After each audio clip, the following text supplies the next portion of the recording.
live here today. He's been seeing it too. We are in Mo Garage.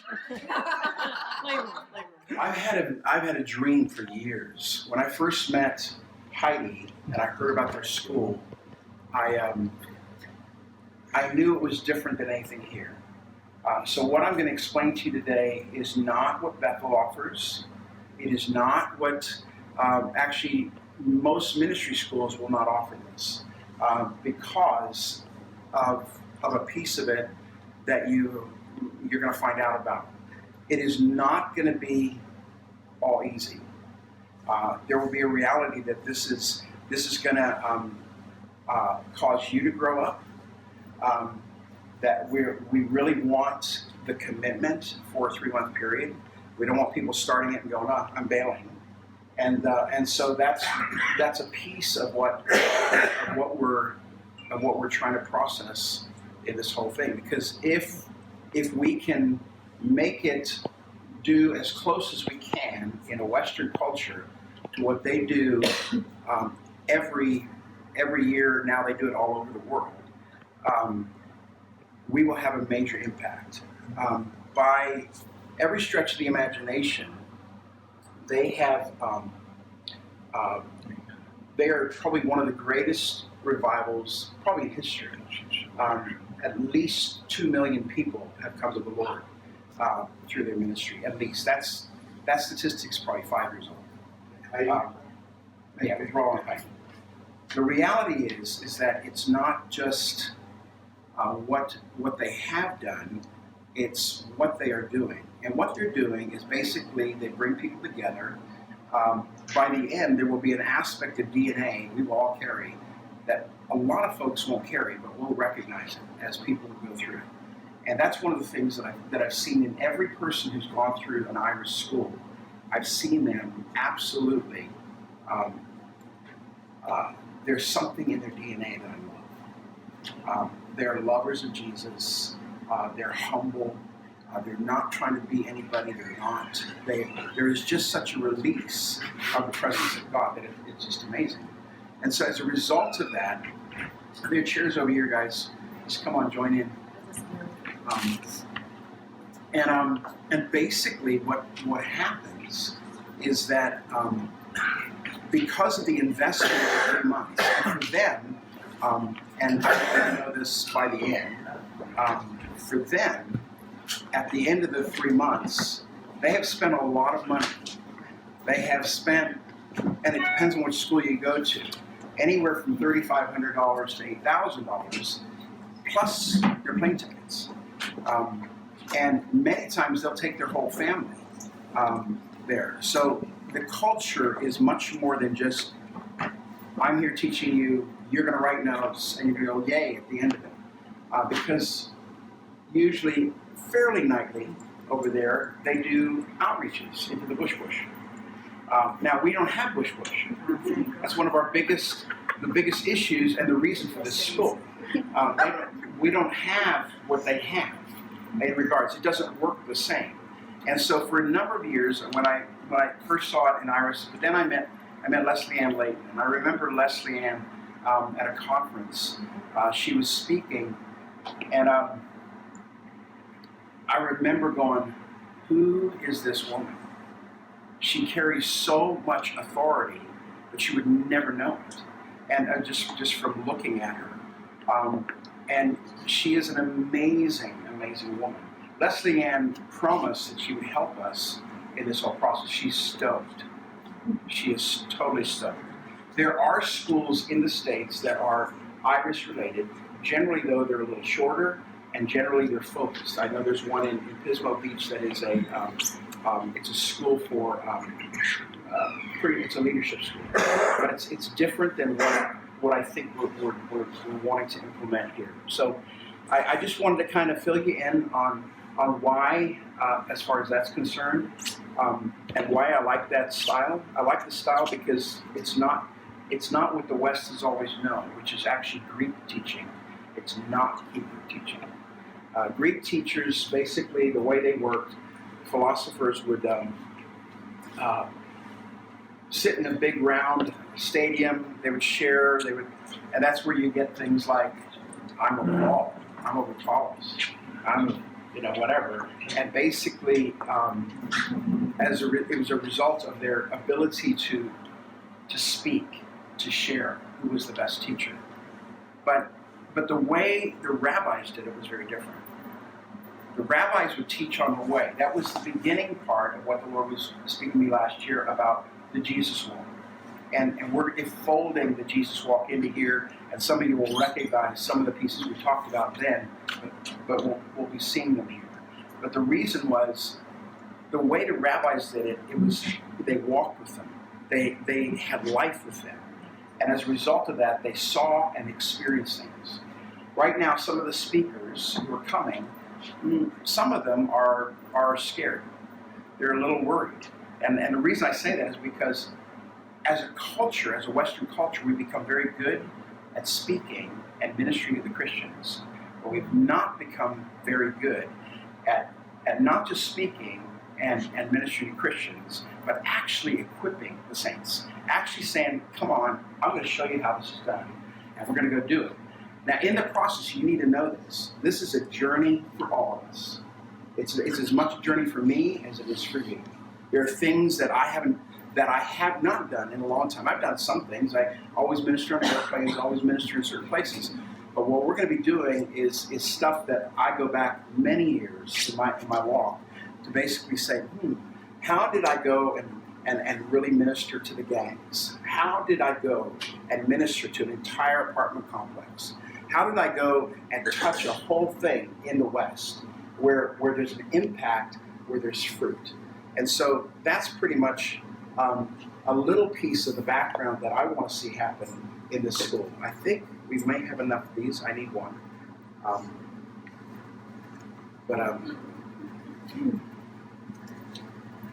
Tonight we'll be together until this will wrap up at 9:30. Or I'm sorry, this will wrap up at 8:30. That's how fast we're going. And so before 9, everybody can be out here. And that's with intent. I'm not wanting to burn anybody out tonight. I want everybody to be able to get home. And, if you're going to ask the questions, you need to ask them before 8:15. So, how's that? Yay. Okay. I'm going to read something that actually, well, I don't need to read that. It's okay. My computer just died. I was thinking about not doing it anyways. So the reason I used AAROW as a term, first of all, was because I'd been given a couple words in the few weeks before this that both of them had to do with an arrow. In Psalm 127, it actually says, it talks about a man who's got a bushel full of kids, a whole quiver full, and which I have. I've heard different numbers for that. It doesn't really matter to me. I don't care. My family has a very full quiver. But having said that, there's something that goes beyond that in regards to spiritual children as well. And with that, it's like this. It says in there, how blessed is the man who has a quiver full. And it gives the sense that when you have a quiver of arrows, you will absolutely be able to annihilate the enemy, because you're going to send those arrows into play. Arrows are not to play with. They're not just hanging around the house. They're actually for warfare. They're actually with intent. They're actually to release some kind of an injury or death on an animal for hunting or whatever, but it works. And so when you have a quiver full, if you train your kids right, and you have a quiver full, you're going to send them into the world, and they're going to go after it. So that was the whole thing. It's like, people are like, where did AAROW come out of Mo or anything? That's actually where it came from. It came because people had given me a couple words, and I was like, that's exactly what we want to see happen. We want people to be equipped and ready to go. It's a combined discipleship training school of evangelism and mission, and Christian life school. It's intended for those who desire to impact the world in a meaningful way. It's a 3-month-long advanced mission training school with teachers from around the world live. One of the things that we are considering right now, because I've had a couple requests today from other places, and they have said, can we do it remotely? And I said, no. And they said, is there any way we could do it remotely? I said, well, the only way it could happen remotely is, number one, it would have to be a minimum of 3 people that would sign up. They would have to, they would be remote, but they would absolutely have to do all the things that we're going to be doing here, there. It'd be better if there was a facilitator that I trusted and loved there that could facilitate it. That'd be wonderful. So there is potential that might happen. But the reality is the difficulty of it is going to be that what we're going to be doing, we're going to be doing with some of the speakers. You won't be doing them with the speakers. You'll be doing them by yourself. And so that's not going to be not going to be quite as easy. And I'll get to that in a little bit. It's a school of ministry focused on engaging the practical aspects of teaching, gathering, and establishing the Word of God in a Western culture, learning what tools are needed and how to use them, how to effectively reach the growing numbers of those who don't know God in our world, who have completely abandoned the existing church dynamic, or even more significantly, the many who have made their way into the world that for them produces no answer in God. There are 2 major groups. I mentioned them. I don't know if I mentioned them last night, maybe the week before. 2 groups of people, and it's a growing aspect of what is happening in the world right now. That it's a growing, what's the right word? Population. Demographic. Yeah. And what they are the duns and the nuns. The duns are those who've been in church their whole life. They've heard everything. Many of them are charismatics. Many of them came from even evangelical churches and things where they were taught the correct doctrine, the correct theology, whatever, as you would see it, or as we'd see it. But as a result of it, what they ended up doing is they said, I'm done. This is not effective. It's not working. This is not real church. Last night I shared in quite a bit of detail about what the church looks like, or what I think it looks like, and or what it should look like. And the reality is that for many people in the world, it doesn't look like what it's supposed to look like. And rather than fix it, we'll attempt it for a period of time, but most of us, myself included, we revert to what we're used to. We revert to what we know. You ready? We revert to what brings the money in and what brings in the people who pay the bills. It's truth. It's flat out truth. And so as a result, what we have at the end of the day is we have what we don't like. Well, there's some, the duns, D-O-N-E, who have just said, enough already, we're done. We're not going anymore. We love God. We'll pray in our homes. We'll probably put on Bethel worship. We'll probably do some of the things that are happening in many of our homes. We'll love that facet of it. But the reality is we don't want to sit in a church anymore. We do not want to be bored anymore. That's reality. And as a result of that reality, what has happened? If you come through this way, there's some chairs over here, and basically we could put them right up here. Except don't put them in front of my room there. Okay. And so as a result, we are. Oh, wait a second. Yeah, come around. We're filming right here. We're recording right here. All right. As a result of that is one group that we know we're probably going to run into. They're the ones where we're going to touch people's lives, and we're going to find out, man, they're believers. What are they doing? Here is the goal. You need to hear this really loud and clear. And I'm going to start with this. You want to understand that this is not in any way, shape, or form intended to build your ministry or your church. What we are going to do is fresh. Where we are going to plant people doesn't exist yet. It is not on the map. It is nowhere. So the goal is not to go invite people to your church. The goal is not when they get saved, to say, why don't you come to church with me? That's not the goal. The goal is actually, we're going to establish something from raw ground bottom that at the end of the day is going to be very different than you're probably even used to.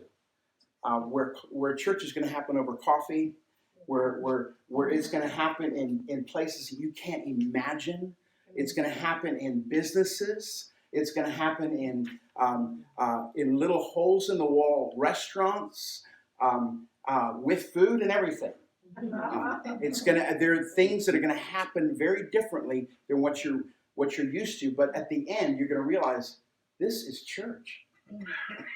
In fact, there are many times I've had communion with people in restaurants with food. Yep. It's an amazing thing. I'm not saying the other is not important. It's very important. But there's a reality that what communion's for is to realize we are together in Jesus. And so it's going to happen in people's living rooms. It's going to happen in their kitchens. It's going to happen everywhere.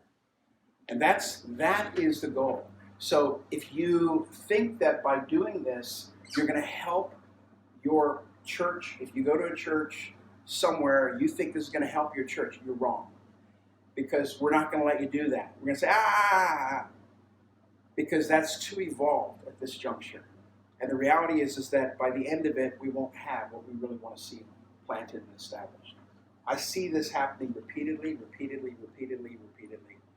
and many things happen. Now, in this first session, it's going to be pretty interesting to watch, because it's probably going to take an entire session for you actually to get into a group where there's actually a few folks who actually know Jesus, are trying to walk with Jesus, and something is being established. And there's work for you at the end of the 3 months, because you can't just abandon it. That's right. Okay, so the dream, and I kind of shared this at the beginning for those who came in late. I'll just read this. When I saw Harvest and Holy Given type school, it's a Harvest Holy Given type school for Western culture. You can see Jesus in the eyes of the dying, the broken, the lost. In Africa, you can see that all the time. Here in the West, most people are in their homes. Most people are very, very focused on living here. They're very private. There's fences around everything. There's space that everybody wants. It's a serious challenge. If we're going to reach the West, we have to rethink what we would do. And I said, for those who weren't here, I asked the question in the beginning. Maybe I didn't say this yet. But I asked myself the question, if Roland and Heidi Baker were called, and the word to Heidi was, God is giving you the USA. And I'll just pick USA for right now. God is giving you the USA. Instead of hearing God is giving you Mozambique. If that was the word that was given to her, what would they have done differently? What would they have done that we're not doing? That basically, because if they've got 2 million people that in some way, shape, or form through them, through their kids, through the ministries that they fostered and stuff like that, 2 million people have been swept into the kingdom of God. If that's happened, then what can we do in a Western culture to see the same thing happen? And that was really big on my mind, because I'm going, I don't know anybody who's that effective. And actually, when I put the Facebook post out and I said, can anybody tell me any names of anybody who's actually doing stuff that's pretty hardcore, going after the lost, and they're actually seeing something established, brand new, fresh, and there's fruit and it's lasting. I got 3 responses. 2 of the guys were from Europe, and one of the guys isn't really doing it, but he referred me to somebody who is. So he's coming. That guy's coming. And so we have several different things. We could all, if we had Todd White come, it'd be like, oh yeah, we'll go on the streets. Let me explain something. I have done street ministry. I've done tons of it through the years. I've taken bands out. I've done bands in bars. I've done bands in parks. We went into we won a battle of the bands in a nightclub.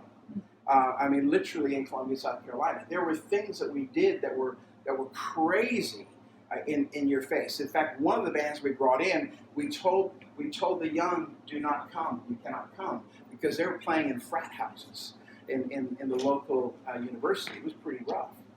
And so, but the reality is we got to go where the lost are. We got to go where the darkness is. And so that is really a part of this whole thing. It's understanding the call of God on the church is not just to sit and make monuments. It's to release the kingdom of God everywhere. The purpose. Mountain Worship's excited to present our first international. You guys are part of that. 3-month missions training school based in the hardened, liberal, I don't know if you know this, least evangelical state in the United States. Did you know that? Did you know Pakistan has as many Christians per capita as we do? Pakistan. Okay? We invite you to come and train on the Bible field. And you can read this. How many of you did not read the website? You just were like, I'm coming. Shame. No, teasing. There's a couple things. I won't go through some of the speakers. There probably are more speakers. There will be extended evangelistic outreaches in local cities and communities. There is going to be a ministry trip in March that we're doing in San Francisco. That those fees will be different than what we're talking about. It will be, I'm hoping a bunch of you go. It's not, but it's an optional. And but Surprise will be with me. Brian Britton will be with me. One of my spiritual sons, Sean Shepard, is out there, and myself. And we hope to take band with us, worship team and stuff like that. And there will be a piece of a conference, but a lot of your time is not going to be in conference. You're going to be outside doing stuff, releasing kingdom and ministering to people, and actually assisting what they're doing in San Francisco. So, I mean, we don't want you to go plant something and just leave it. So you will be assisting what they're trying to do in San Francisco to help cultivate what they're doing. Because what they're trying to do is exactly this. Okay. What's that? What are the dates you have? It's March 3rd. I have dates on here, but they may shift slightly. I was talking with Sean about that yesterday. Talk about it. Oh, is it? One of the keys to what we're going to be doing during our times, there'll be times where there won't be a lot of teaching, because actually the relationship part of what we're doing is going to be critical. Ministry to each other, that kind of stuff is going to be happening in here. By the end, we will be total family. I said, for those of you who came in late, one of the things I've recognized about people who've been through the Irish school has been there's a DNA on them that is recognizable across the room and across the city, and I love them. It's like I feel like I'm home. And it's not Irish. You need to understand. It's the fact that they have cultivated something with relationships that's so healthy and so real, and their heart is in the nations. Well, our heart is in the nations too, but it's also in this nation as well. And okay, curriculum. These are the things basically that we covered really quickly.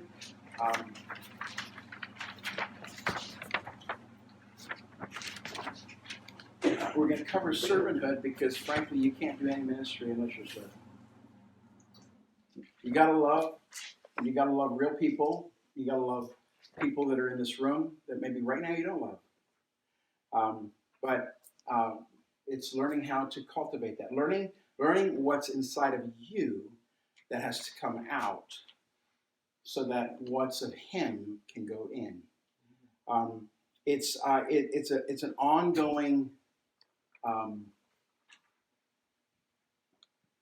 JC, you would confer with this. Basically, the first job most people get when they're going into ministry is go to clean the toilets. I did that. 3 years. But it's learning how to do the things nobody wants to do, that everybody feels elevated from. But those are the things that actually begin. What's just servanthood? But it's servanthood in many ways. It's learning how to serve with every part of you. It's learning to serve. One of the things that happened to our team when they went to South Africa this last time, they had a couple interesting scenarios that some of the team stuck. Basically, they had to cough up their own money that they didn't have in order to facilitate what needed to be happening with the issue that was at hand. They just learned. It's like, this is life. We can't say it's not my problem. We have to say, no, it is our problem. And we have to figure it out. So it's learning how to walk with each other. It's learning how to have relationship with each other. This part will be scary for some of you. I know. And there will be tears that will happen in this classroom. I promise you. Hallelujah. There will,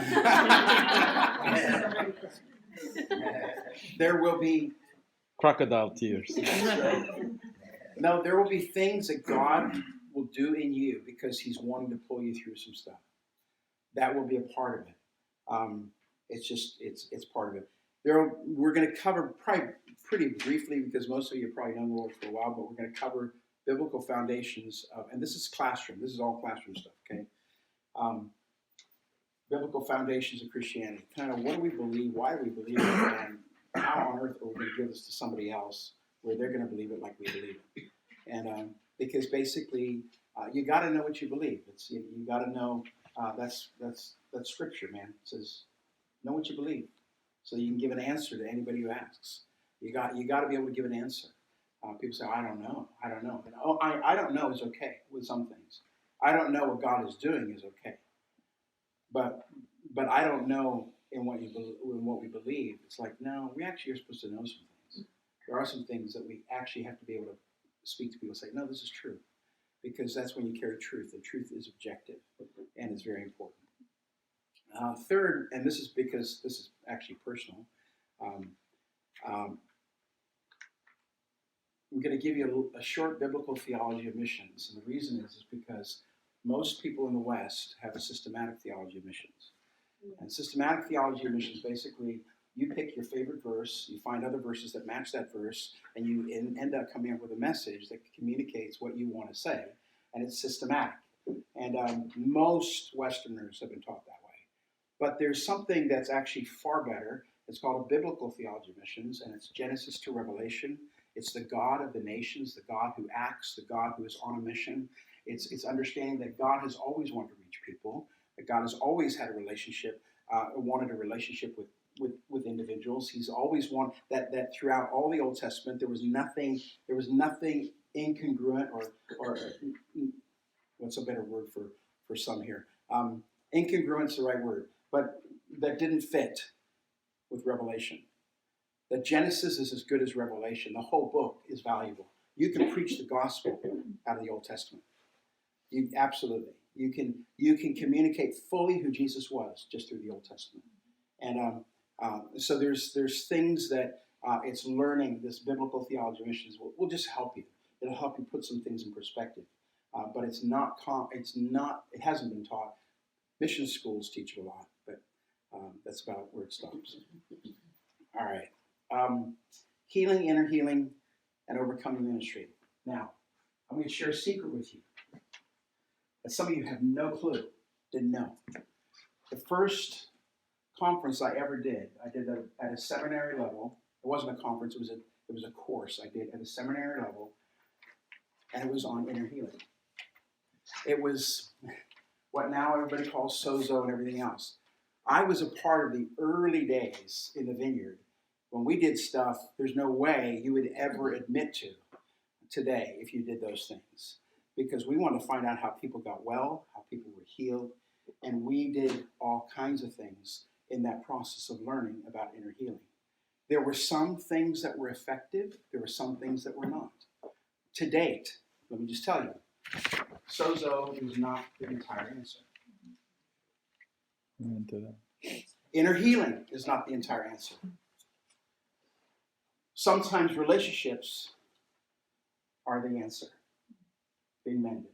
Sometimes it's going beyond that, and it's going into the realm where teaching a person how to overcome. It's kind of critical. In my own life, in my own walk, when my daughters were taken from me, they would be gone for 6 years, and during that period of time, I had so many leaders, and if I were to mention their names, you go, I know them, I know them, I know them. So many said, this is the enemy, and it's okay. you're going to overcome. I didn't. But in the middle of it, here's what the Lord told me. He said, do you remember what happened to you in Toronto? And in Toronto, I went up there, second night, Holy Spirit came on me. I won't go into the whole long discourse, but for 4 hours, I was in a hug position with God. At the end of it, I see a door, and the Lord says, go in that door. I said, I don't want to go in that door. I know who's behind that door. I'm not really happy to go in that door because I knew everybody who'd ever hurt me was in that door. But I knew it. And he said, you got to go. So I went. And in that door, sure enough, all these people were in a circle around Jesus. They were all worshiping him. And in unison, they all looked at me and they said, come, just worship him. And I cried. And the word the Lord had given me on the way up there was, man, because I said, Lord, I don't want it to end. It was in the early days. And they were basically saying every night, we don't know if it's going to be here tomorrow. We don't know. We don't know how long it's going to go. We're going to stop as soon as it stops. And so I called up there and said, are you guys having it? They said, well, for the next 2 nights we are, but we don't know about this weekend. I'm like, man, I don't want to drive from South Carolina all the way to Toronto and find out, yeah, they stopped last night. That would be a real bummer. So the Lord says, don't worry about that. I know how to turn water into wine. And just take some water with you. So I drove up there. I had no clue what that meant. But that night, as I went into that room where they all were, I broke. I began weeping, and I wept, and I wept, and I wept, and I wept, and I heard the Lord say, "There's the water." And when I got up, I was drunk. No one here has ever seen me like this. I was so drunk, I literally had to crawl over to the edge of the stage, and I sat on the edge of the stage, and I'm just kind of sitting there, and I'd come with 4 other pastors, and one of them walked up to me, and I was like, man, I got to give this to him, and so I went to put my hand up, but before I could, he put his hand on my chest. He said, more. And I flipped upside down, and the chairs they used to stack for ministry time about this high, and I flipped upside down. My heels were on the edge of the chair, on the corner actually of the chair. My head, the back of my head, is on the floor, bouncing on the back of my head. It's a physical impossibility, totally a supernatural thing. I'm bouncing on the back of my head, stiff as a board, with my feet up in the air. And I'm like, what? And I heard everybody laughing, but I'm drunk. I'm with God. I mean, I'm having a great time. And I'm going, Lord, you're laughing. What are they laughing at? And he said, they're laughing at you. And I said, well, what are you doing with me? He says, I'm turning you inside out, upside down, back to front, and all of it's mixed. So when my daughters were taken, it was probably about 8 years. Yeah, 8 years later, the Lord said to me, when people were saying, it's the enemy. The Lord said, do you remember what happened to you in Toronto? I said, yeah. He says, who did I say was doing it? You. And I said, okay. And it was a thing, and he says, if you will embrace the things that are coming at you, rather than running from them and pushing them away, you will start looking more like me. And so that's when I began realizing that some of the issues I want to be healed of. God says, can you embrace me until you're healed? Can you, or even if you aren't ever, will you love me? Will you follow me? Will you stop whining and complaining? Or as Wimber would say, would you stop your bitching and moaning? Because that's what it feels like. It just feels like, oh, wow. And eventually we reach a point where it says, you know what? Papa, I got these issues. I got these things in my life. Thank you that you trusted me to carry. That you trusted me to carry with all the issues I got. And so sometimes there's hope for inner healing. Sometimes there's not. And we use it all. We're all good at it. So anyway, we will be touching on some of that stuff in this. Learning to study the Bible in a revelatory way. It's different. I didn't say relevant. I said revelatory. Learning how to study where you're seeing things beyond what you're seeing. And there's actually it's learning how to read the Bible with the Holy Spirit rather than learning how to just read the Bible. I won't go into any more right now. Hearing God for regional impact, which is something that you'll be doing. spirit building, which is faith and obedience. I'll talk about that in just a second. Character building, which is not in a whole lot of schools. To me, character is critical for walking with Jesus. We live in an environment where grace is cool. And grace can be so cool that you never have to allow the Lord to fix you in any way, shape, or form. And so as a result, it's like, well, I'm under grace. I'm not under law, and you're right, we're not. But the reality is we can have the grace to walk under the stuff we walk under, or we can have the grace to be freed from the stuff that we walk under. And there's a difference. I would prefer to be freed with grace rather than live under something because of grace. And it's what Paul says. Should I sin that grace would increase? It's like, may it never be. So, but we have a culture, and there's a very young culture right now, that many of them have been taught in some way, shape, or form that it's okay. It's just okay. God will bless you. God will use you. It's true. He will. Lonnie Frisbee was, I'll be blunt, most people that have never heard me share this part of the story. Lonnie Frisbee was greatly used of God, basically one of the major sources for revival during the Jesus People movement. He and a guy by the name of Tom Steyne probably did most of the stuff on the West Coast as far as hundreds of thousands of people turning to Jesus, literally. Lonnie would say, "Come, Holy Spirit," and the room would be a mess. But Lonnie struggled.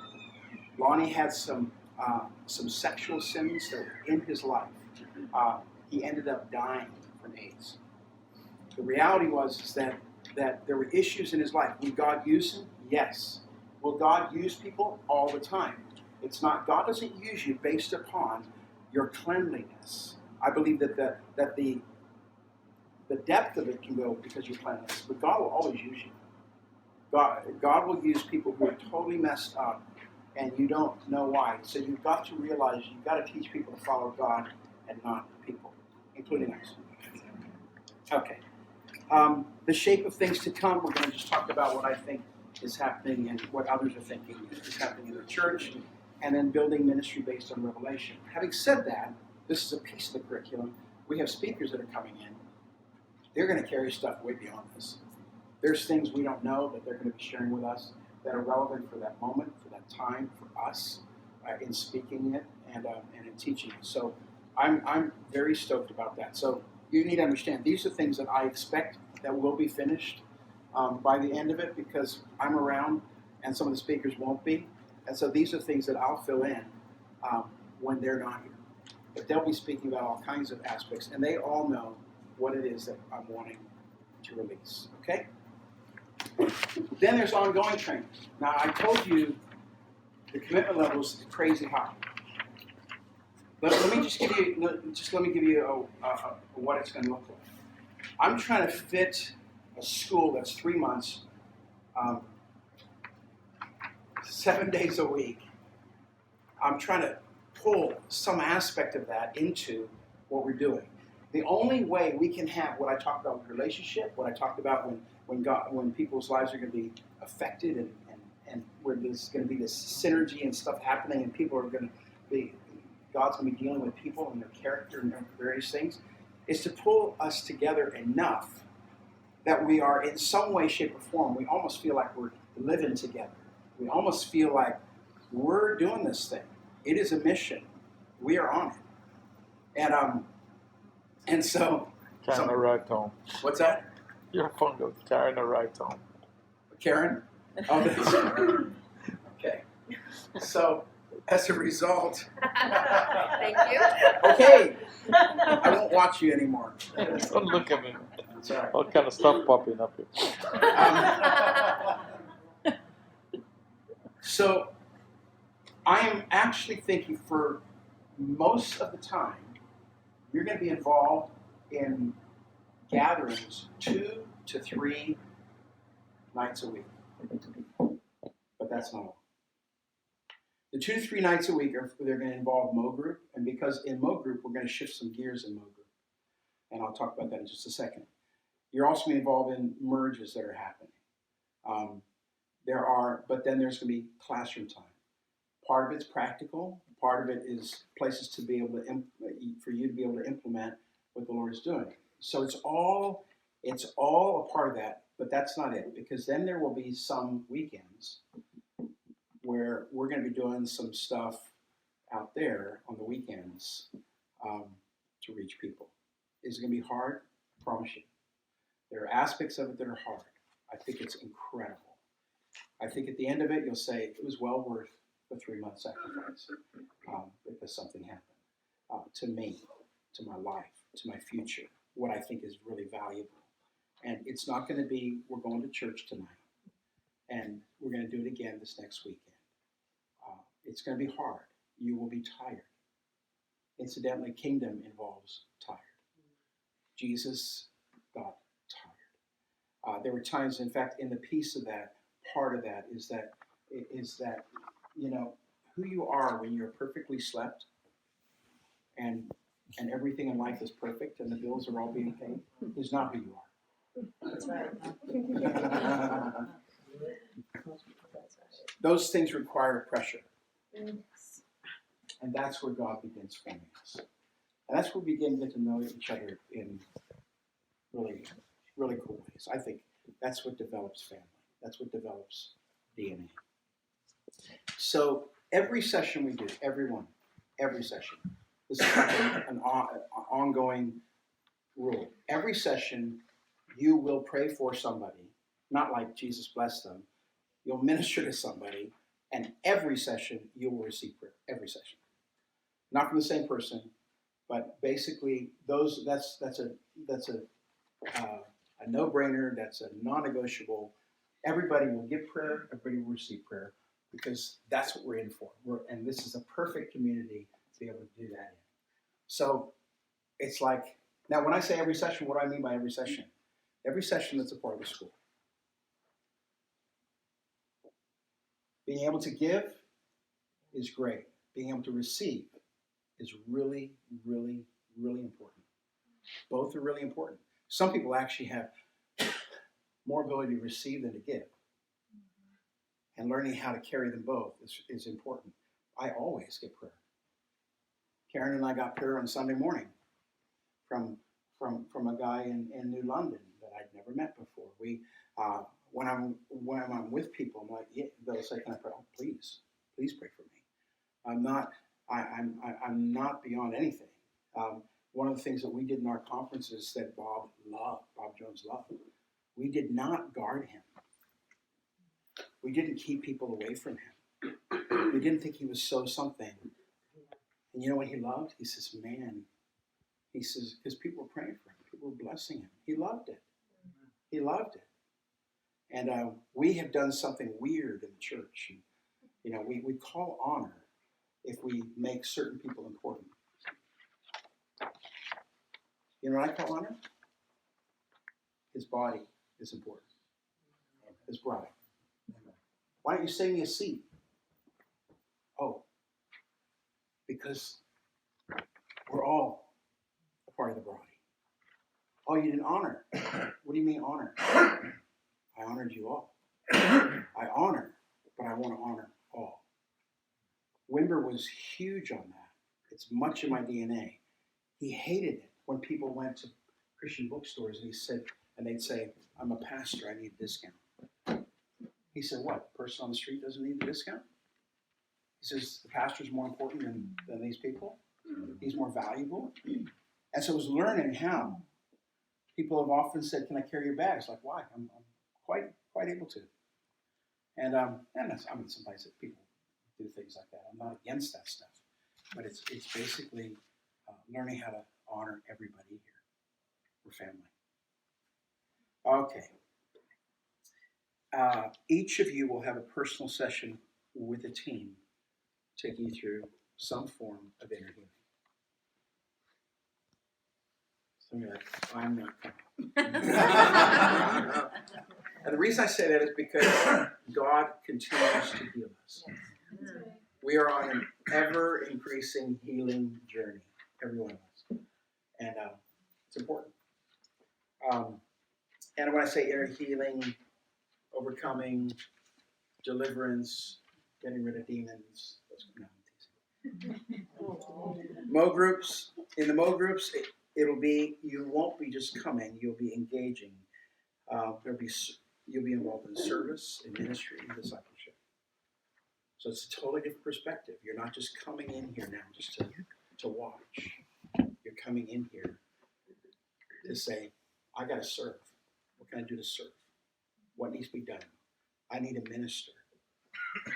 I need to minister to people. I'm on. The key is on, or the switch is on. Well, either way. But I need to be focused on that. And then discipleship. In the midst of that, finding the youngins, helping them grow. Not because you are somebody, but just speaking life into them, helping them. You know, people grow because of life. People do not grow because you just beat them over the head and try and teach them everything. They grow because you live and they want to be like you. And so you share life with them. You give them life. All right, merges, similar things, but releasing ministry, releasing words, and cultivating that in other people to release as well. So those are some, and right now there's really only 2 merges within our reach.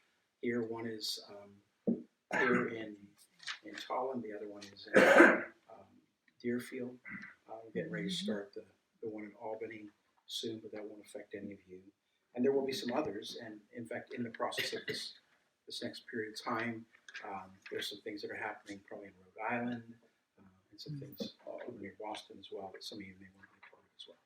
So, okay. In conferences, because some of these speakers who we bring, we're probably going to end up flipping into a weekend conference of some sort. You'll be the staff for the conference. That'll be part of your job, part of the school, learning how to serve and that kind of a thing. But I'm not going to just, I'm not trying to pull you in to use you just for Christianese stuff. But it's just becoming a part of what we're doing. It's being a part of the family. Ministry trip optional. I mentioned this earlier. San Francisco was surprise. Brian and Sean. I don't have him in there. But so that's basically the ongoing training. There's a specific training. I'm not going to tell you what it is yet. You will receive this one on the first night of school. And it is a faith test. And I won't tell you any more than that. But it will challenge you to the core. I will tell you that later in the season, in the school, there will be things you'll probably be asked to do that you'll say, "There's no way I can do that." I'll give you an example. And actually, I learned this one from their joint, which was great. In their school, one of the things they did on their faith course is they sent all the students away for 3 days. For 3 days. No money, just what they had on them. And they had to, I think they were allowed to take a change of clothes. But they had to go to a city they were not familiar with, they'd never been to. And one of the requirements of the course was that they had to stay in at least a 3.5-star hotel on one of those nights without bartering for it, without trading like, "I'll work, give me a room." They had to trust the Lord to open a door for that. They had to trust the Lord for their food. They had to trust the Lord, and they went out by 2s.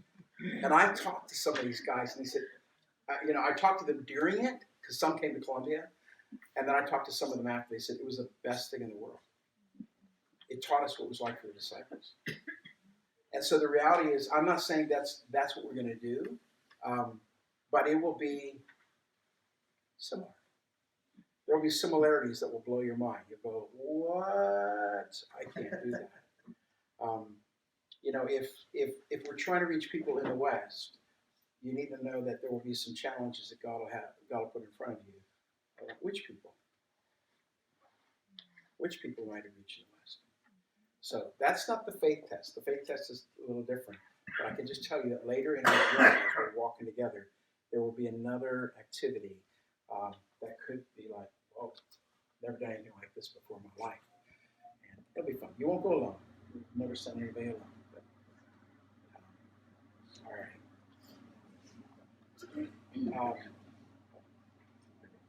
So weekends and possibly some weekdays. Hearing God for a people group to initially target. These are one of the first things we're going to do. The people we're going to reach in Hartford and Springfield, because those are the two areas. And when I say Springfield area, and the Hartford area, the greater area, the people we're going to be reaching are nobody I have in mind. Okay? I'll give you some examples of how it's happened so you won't be able to pick these. Okay?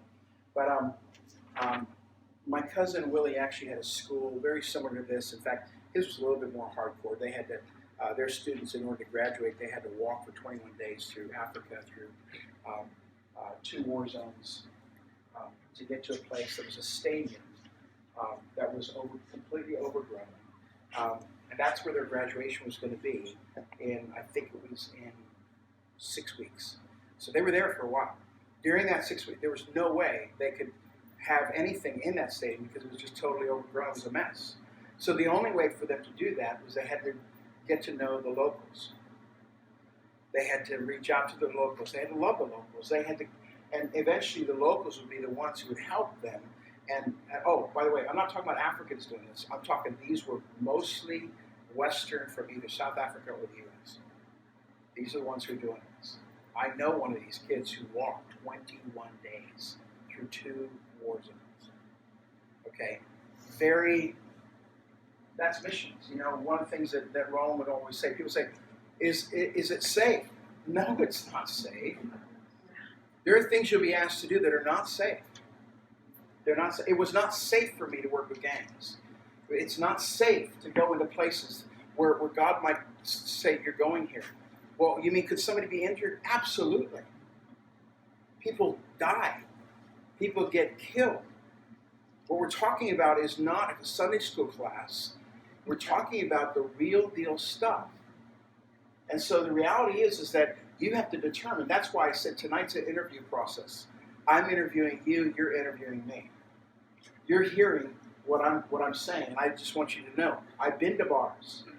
I've been in places where I've had knives and guns pulled on me. I've been in places where things have not been fun. I've been in those places, and it's not wonderful.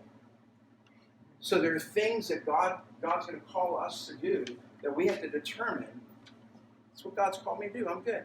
Do you know the safest place to be? I will tell you this: where God wants you.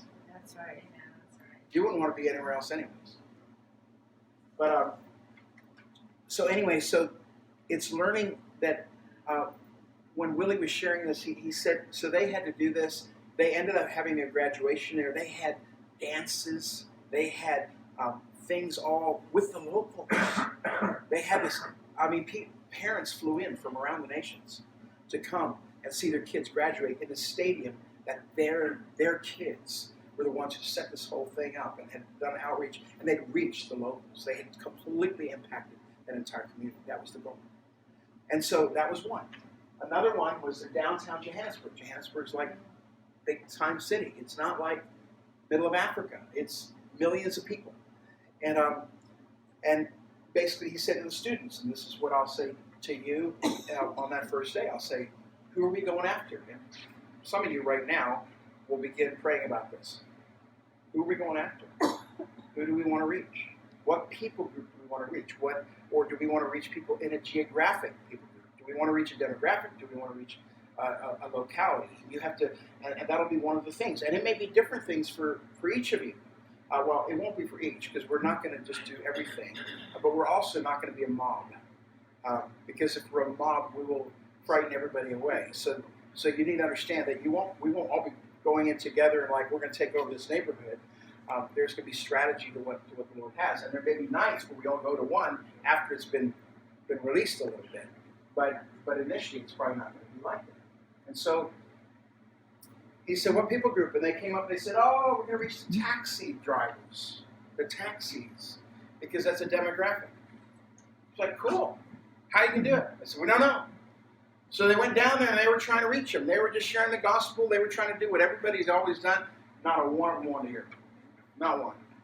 It was just horrible. And they were like, get out of here, man. We're wasting our time.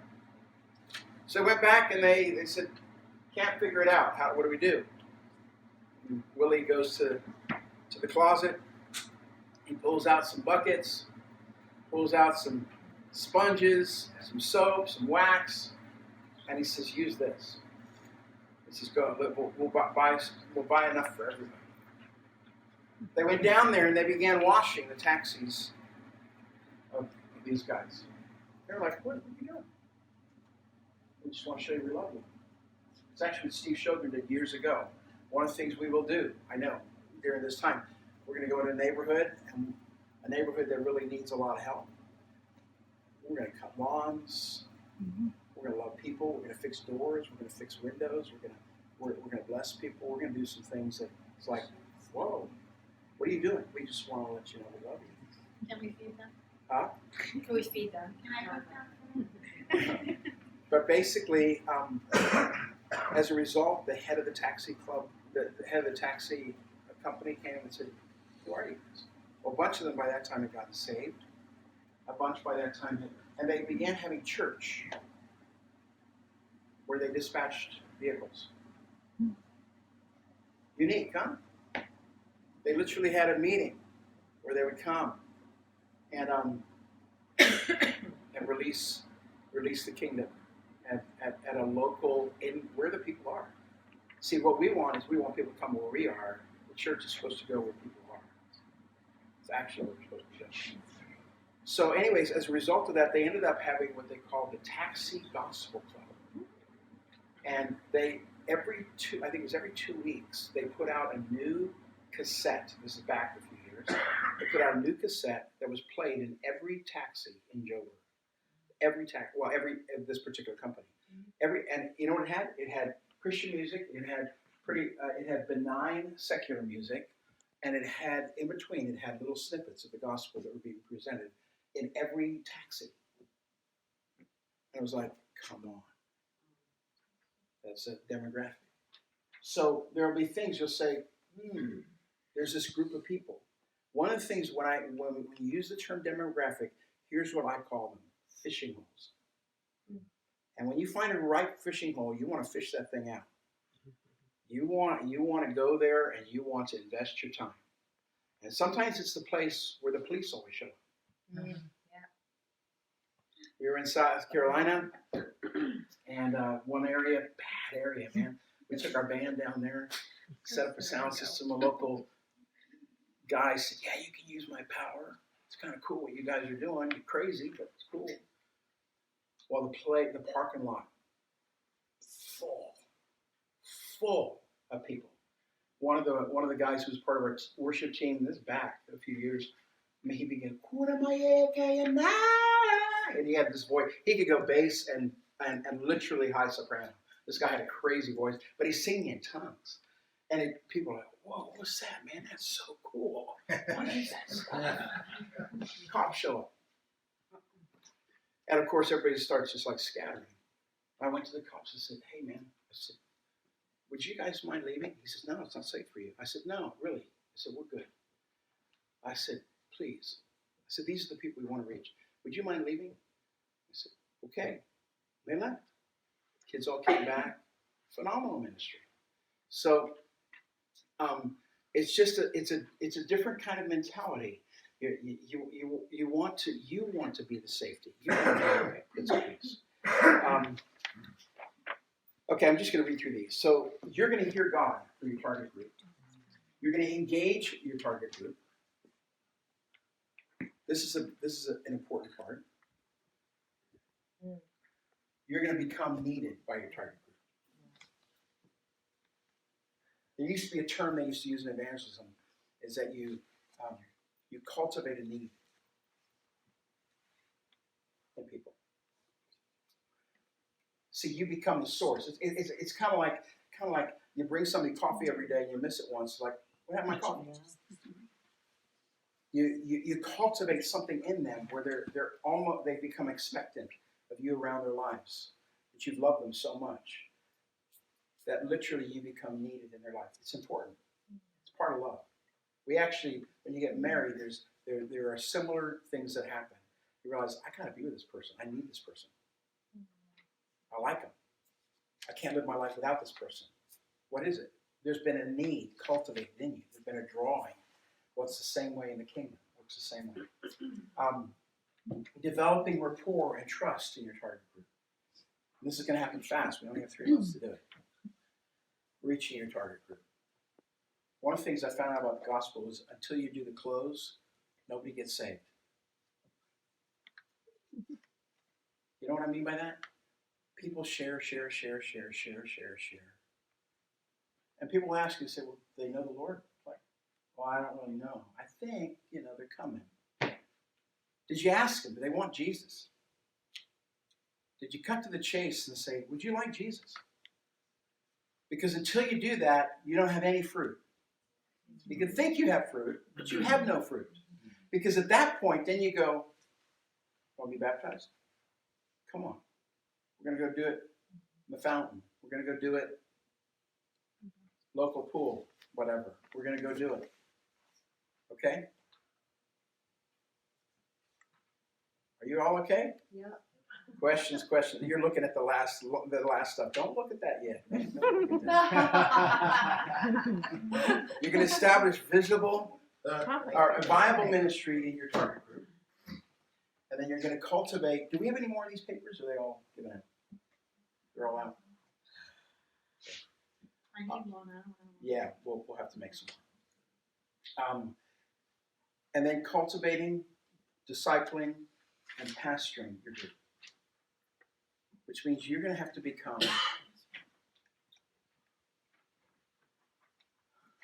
responsible for them walking with Jesus. You have to be there. Pastoring is a shepherd. A shepherd with a sheep, with a baby lamb.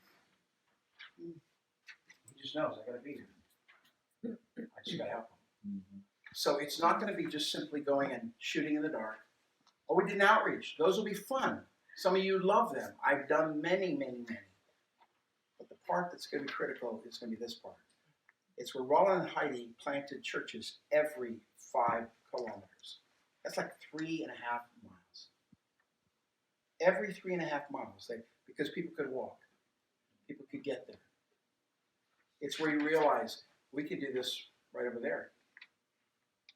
We got this happening here. We can do this over here. They don't all have to be huge. They don't have to be like this. But it's learning how to cultivate and disciple that. And then entrusting your target group to a facilitator. At the end of it, there will be some who you will know is my call. I got to take care of these folks. And learning how to say, it's yours. It's yours. Actually, tomorrow night, this is a little different, but tomorrow night, I am completely entrusting the Deerfield merge to Armin. Giving it to him. You know why? Because I watched him. Oh, yeah. Because he's one of my sons. He's a little older than me. He sure didn't get my facial hair. But it's learning how to trust and say, we give it. We give it. Because at the end of the day, it's learning how to entrust to others what God wants to do in their lives, but we keep moving. The Apostle Paul, ready? This is crazy. The longest he was anywhere was about 2 years, and that was the church in Corinth. The church that had the most problems. The church that had the least problems was the Thessalonian church. He was there for about 3 weeks. He planted a church in 3 weeks. So what I'm asking you to do is not out of the question. We're going to think a lot differently. There are going to be some young ones later on. And in fact, a piece of what you're going to be doing, I didn't say this in there, I needed to. A piece of what you're going to be doing is the Lord gave me a dream. He says it's called. He said you're going to see the groups of 5. And I said, what are the groups of 5? He says all of them, but before they're done in this, will be. Were you the one who said it's a squad? No, somebody else. It was Kevin. And that basically by the end of it, you will have cultivated relationships with other Christians who are finding out what you're doing. They're going, I want to be a part of that. And you will cultivate a group of 5. It's a squad. It's a military squad. And basically, you will be discipling them as you are learning yourself in what you're doing. But you will lead them. You will lead them in this. So that when you're done, they will keep going as well. So the whole process is going to be much bigger than what you think. It's huge. By the time we're done with this, I'm excited. I know we're going to see some that are going to feel like I failed. Others are going to be like, yes. You know what I look at? I look at the whole thing and I go, man, that was amazing. It's not about that person or that person. It's about the fact that we engaged it. And regardless of how much fruit each one sees, the reality is that we collectively saw, we're going to see a lot more than we have been seeing. So the cost.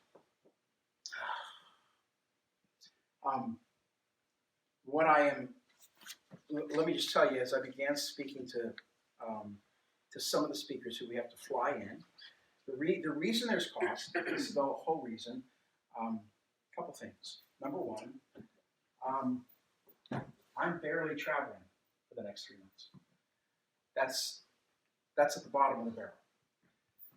But also, and the reason I'm not traveling is because of the school.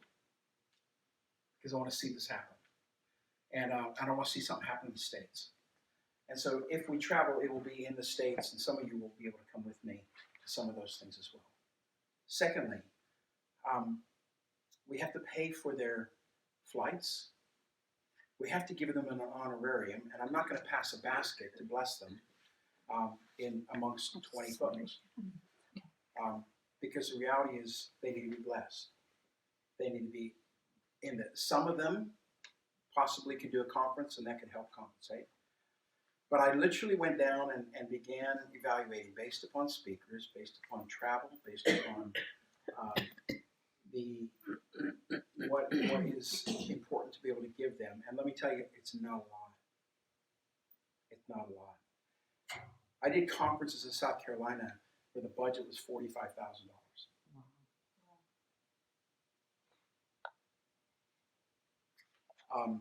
The budget for this, if anybody wants to see it later on, they can, is about $27,000. That's basically what it is. It's like, how on earth? Well, you start figuring in, you're getting 10 speakers. You're flying them in, flying them home. You're feeding them. Some of them will be housed. Gene and Lucia, they opened their home for some. But there's some that we don't know that basically they say, no, I really want to stay in a hotel. Fine, we'll put them in a hotel. That's just reality. There are things that are just reality when it comes to that. Most people don't know that in the church. I'm usually with pastors and they say, when they ask me about conferences, I'm just going to be blunt with you. Okay? 10 years ago, I did our first conference. More than that, 11 years ago. And I decided I need to find out how this works. You'll like this. How do you guys do these things? I talked to Randy Clark. I talked to some other guys who were doing some big conferences. I said, how do you do it? How do you bring in? Because we bring in 5, 6, sometimes 7 speakers from around the world. How do you do it? And they said, number one, there's a lot of work to do it. You got to get out there and you got to let people know. It can't be one local church doing it. And then they said, I'm sharing this for your benefit. I promise you I am. They said, well, how? I said, well, how do you do honorariums? How do you figure that out? Randy said, he said, oh, generally for a morning or afternoon session, it's $500. And for an evening, it's $1,000. That's generally what speakers get. Now, you need to understand something. These guys are traveling all the time. That is their income. That's it. That's how they live. There is no other way to live. They don't have a church back home. They don't have, now some guys do, but the reality is that that's how it goes. Some of you will be blown away that people like Bill Johnson charges 10. And we look at that and go, what is that about? Well, today, there are some that want to charge more. We don't like it. But the reality is they've been to enough places that they end up getting $100, $200, and they're like, I can't live on this. I can't go home to my wife and say, sorry, honey, I got to go back out today because there's not enough to go. That's reality. I want you to understand it because I want you to know in the future, one of the things Mo has always done always done is bless our speakers. We bless them. You know why? Because we love them. Because we value what they're doing. We really value what they're doing. We think it's the most important thing in the earth is releasing the kingdom. So basically, this is based on a 27,000, maybe 27,500 or something budget. Tickets are roughly $500 a pop from around the States, which, you know, we talk about less than, we're talking about $2,000 to bring from Pakistan. You know, those kinds of things. There's one guy, I won't tell you who, he wants $3,500. I'm not sure we're going to bring him, we'll see. But I'm just kind of weighing through some things with that because the costs are not going to be passed on to me. I do not have a bank account that has, I did not win the lottery last night. So the costs basically are being spread into here. So here's how it works. And there is one of the things that may be happening as well, just to let you know. If we do the remote, and it probably would only be 2 or 3 places that I would do it with anyways.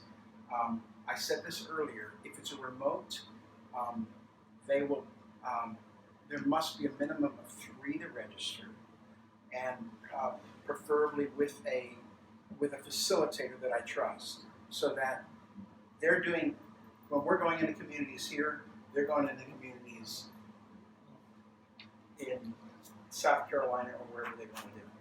Okay.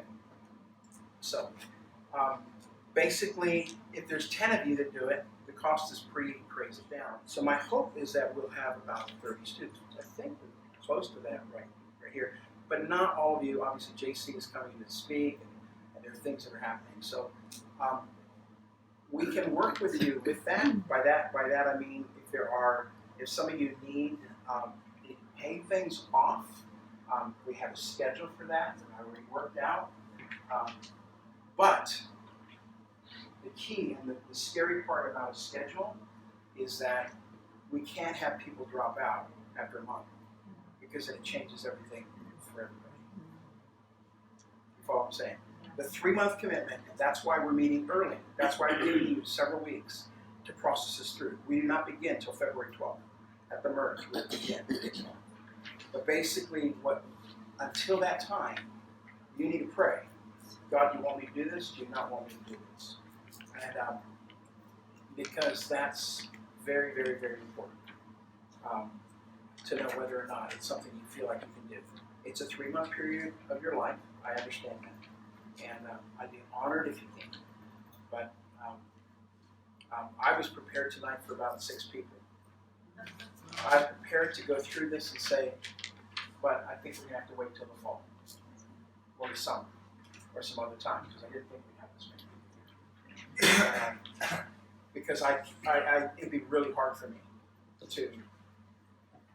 to justify, let's just do 10 and throwing in a lot of dollars. And in YWAM, this is not YWAM. What we're doing is not YWAM, but they do these DTSs, Discipleship Training Schools. And this one particular course they did, they decided to introduce inner healing to it. It was the first time they'd ever done it, and that's what they called it back then. And he said, we'll never do it again. I said, why not? And he said, because that school, more than any other school, was the least effective because everybody became a navel gazer. They all wanted to be healed up before they did stuff. So in what I'm sharing with you, I'm telling you, I believe in inner healing, but I understand the place it carries, or it will ruin you. I'm not just speaking nonsense. I'm telling you that what happens is people become so engaged with getting healed up, healing everybody else up in order for them to be more effective in ministry. And eventually they're so engaged in an ingrown kind of thing that they never end up going out. And so to answer your question, we will engage things as they come up because they will come up. But we're not going to spend weeks and days on one individual and try to get them all healed up. We're not going to, because it's going to happen with all of us, and all of us probably can say, "Man, I could deal with a whole lot more prayer right now. You know, I'm really struggling with something."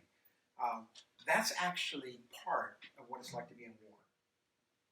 It's learning you've just been shot, you've been grazed, you're okay, you're going to make it.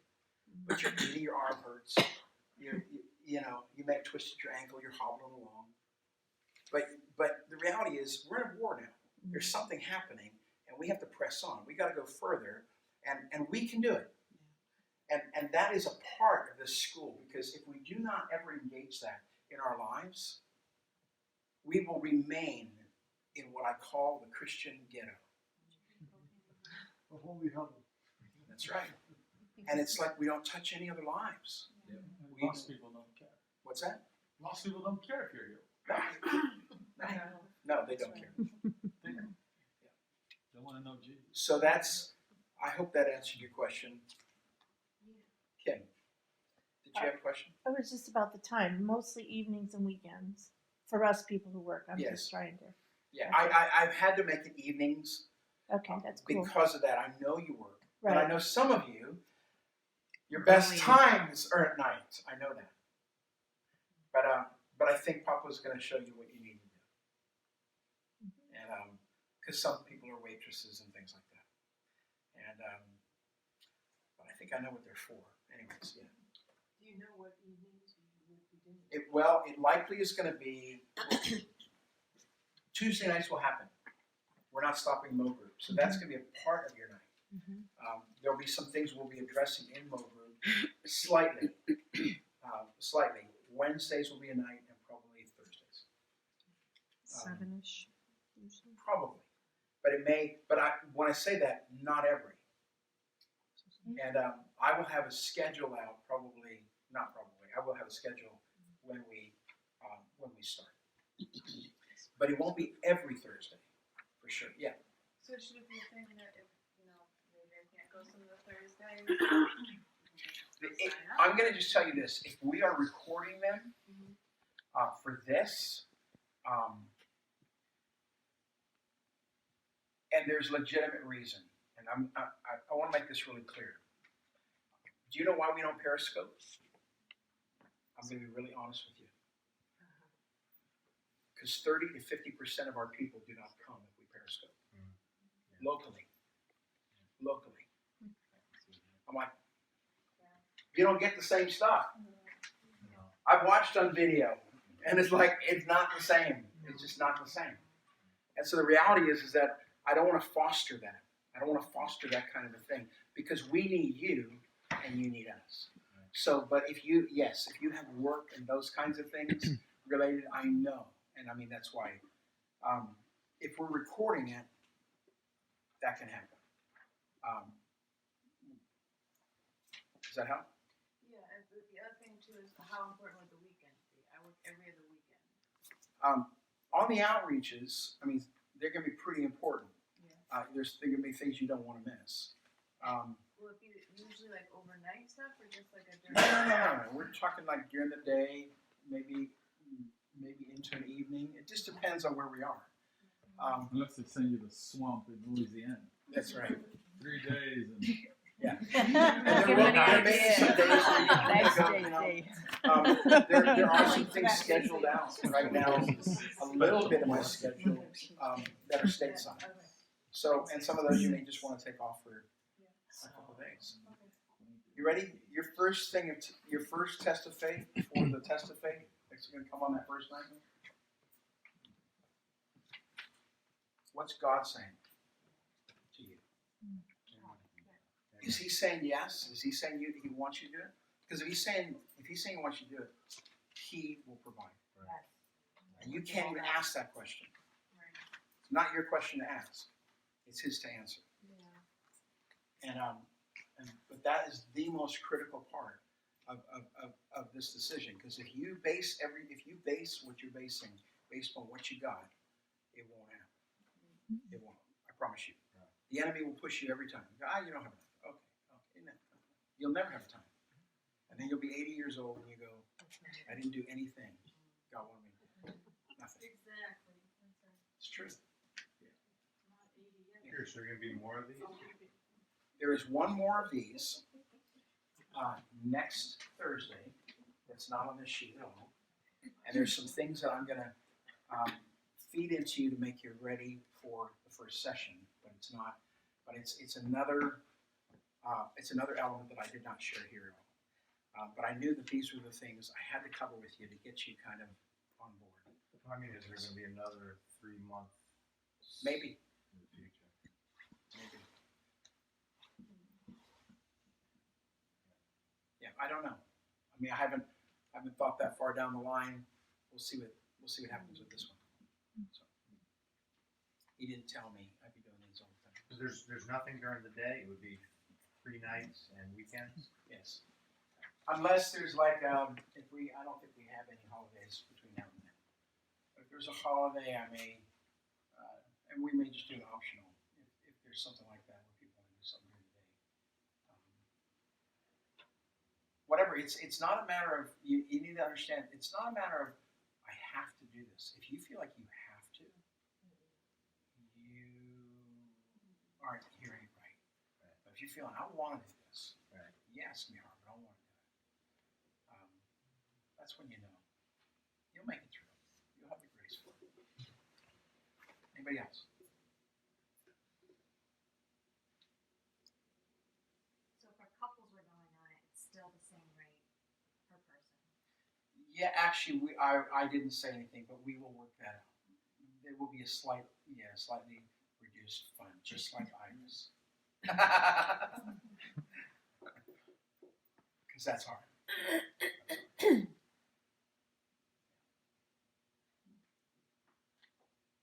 Yes. Jenny, when you say weekends, does that mean every weekend for 3 months? No. Does not mean every Random, weekend. right? There And- will be some weekends. There will be some tasks that you will be responsible for, and after we get together, there will be groups that will be meeting themselves without me after things get going a little bit to go do the mission, what we're called to do. So I guess the question comes down to the task and the schedule.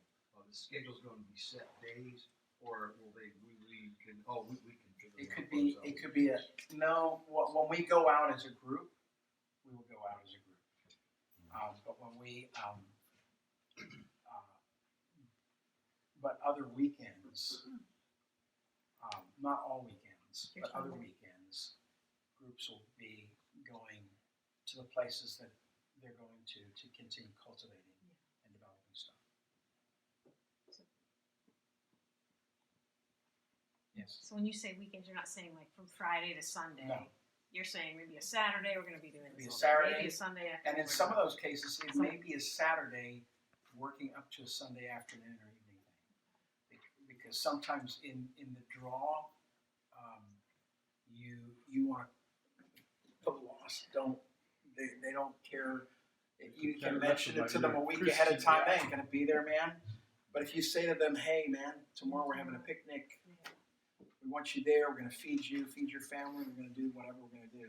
They'll be there. You probably won't be doing a picnic between now and. But you may- Campfire. What's that? Bonfire. Bonfire. Yeah. Inside the mall. Yeah.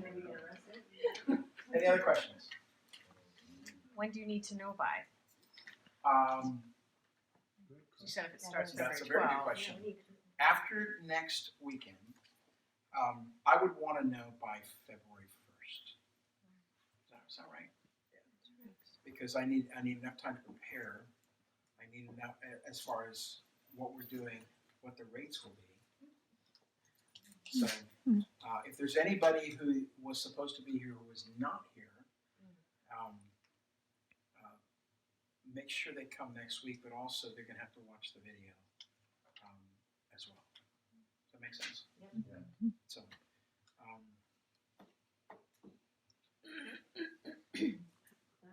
have a question.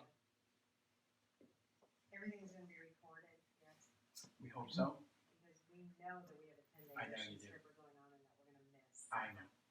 So just wondering if that can be made up. Yes. Yeah. I'm a pretty kind guy. Yeah.